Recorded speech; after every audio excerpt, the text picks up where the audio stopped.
Hey guys, welcome back to another video. And today's video, I'm going to be revisiting the makeup that I didn't like in 2022. So I have my handy dandy notebook. I have quite a few products here that I will be talking about. And some of these products that I'm going to be talking about, I will leave like pictures of them right here for you so you know which ones I am talking about.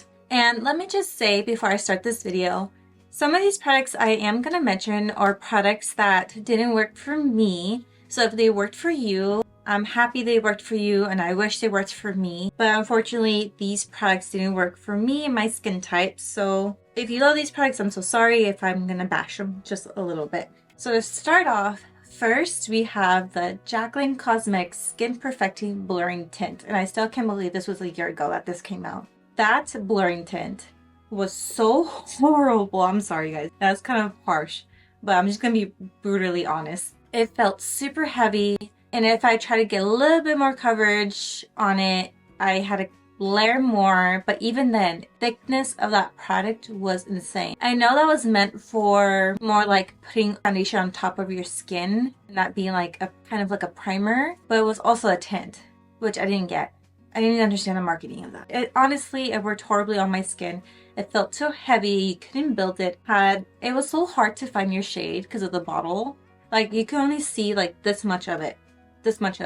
And the shade range was not that great as well. Now sticking with Jaclyn Cosmetics, we have the Faux Filter Perfecting Concealer. That one, I have a lot to say about that one. Also, if you guys see me looking down a lot, like I said, I have my notebook right here. So that one was so hard to blend out. The minute you put it on, it would just dry easily like that. Like without a doubt, it would dry so fast. It was hard to blend out. There was basically no coverage. It was cakey. So cakey. I've never had my under eyes look that cakey before. It was super thick.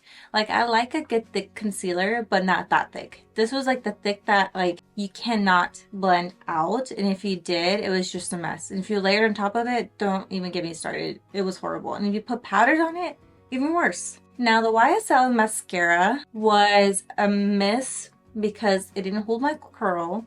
It was too heavy. And it didn't volumize my lashes. Like it was so hard to use that mascara, and I tried so hard to love it, but I just couldn't justify it. And I don't know, it was just a waste of money. I feel so bad. That product I didn't return. The other products I am going to be talking about I did return because your girl spent her hard working money on these products and I want my money back. Next up we have the Hourglass Ambient Soft Glow Foundation. Now, when I tried out this foundation, it looked so beautiful initially when I first tried it on. It was so nice. The coverage was perfect. It didn't emphasize my texture. I do have texture skin, so it didn't emphasize any of that. And I had a little bit of dry spots on my skin as well, but it was super oily. At the end of the day, my T-zone looked like an oil slick on my face. If I did this, it would literally make a whole stripe on my face. It was so bad. It just didn't wear well for my skin type, unfortunately. Even with me double setting, it just broke through all that powder and just looked horrible. Now, I have another one here. This is the Lancome Tint Idol Care and Glow Foundation. Now, same thing happened with this foundation. I should know better because I do have oily to combo skin, that this foundation wouldn't work out for me. But since I do have a channel, I had to review these things. So at first, it looked super gorgeous on my skin. I loved it. The coverage was there. Didn't emphasize my texture. But the minute I looked in the mirror at the end of the day, again, I just looked like an oil slick. I just didn't like it. It didn't wear. Super oily. And I just didn't reach for it. It was just something I didn't like. And it just, like I said, it just wore off so easily. And I tried using my same method as I usually do. Double setting, pressed powder my whole face. And it's just, unfortunately, didn't work out for me. It just broke through all the powders I had put on my face. Now, this one might be a little bit controversial. And I'm going to be talking about the Fenty Beauty Ease Drops Light Glow Enhancer. Now, for my girls that like that super clean makeup, I think you would definitely love that glow enhancing liquid. Just for me, it gave me this look of like I drink a lot of water. My skin's just glowing. but I'd like to have a little bit more coverage when it comes to that. I love my e.l.f. and my Charlotte Tilbury. Those two gave me coverage, honey. Those two gave me coverage, covered up my acne spots. It didn't emphasize texture. That one was just like, it didn't give me anything. It didn't really serve any purpose in my makeup collection, so I just sent it back. It just didn't do much for my skin. Now, another product that I tried was the Kiss Falscara. That thing is so hard to apply on your lashes. The primer you have to put on is super sticky, and then you go back in with more. It was just a hot mess. Anytime I tried it, my lashes suffered because I had to take away that stickiness off my lashes, and I did use the proper stuff to take them off, and yet it did not. It looked great, don't get me wrong. My eyelashes looked great. It looked like I was wearing falsies. Not falsies, but like eyelash extensions. But the process of taking out that sticky adhesive off my lashes was just miserable. I did everything, oil, makeup remover, everything. Didn't work out for me. Now, the next product I am going to talk about is the Patrick Ta Major Skin Creme Foundation Powder Duo.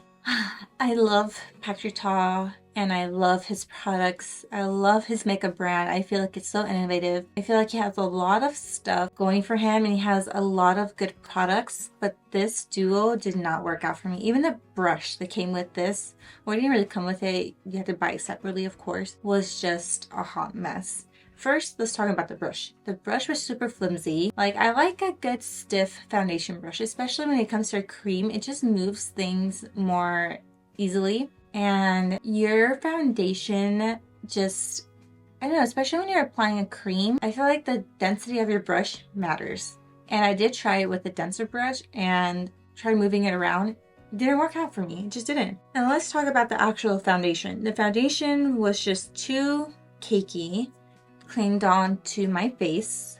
Well, obviously it clinged on to my patches, it clinged on to everywhere, and it just didn't look great on my skin. You could tell I was wearing something on my face, like a foundation. And usually foundations, I mean, it's a foundation, obviously you're gonna look like you have something on your face, but this one just sat on my face, just looked horrible, and it wasn't really easy to move around. And plus the powder that was there to set under your eyes was just horrible. My concealers never looked that bad, and I usually am very good about my concealers, and when I sat with that powder under my eyes to brighten everything up, oh my god, I don't know what happened or what's in that powder, but it definitely made my under eyes look so cakey and ugly, and I hated the way I looked throughout the whole day. It was just horrible.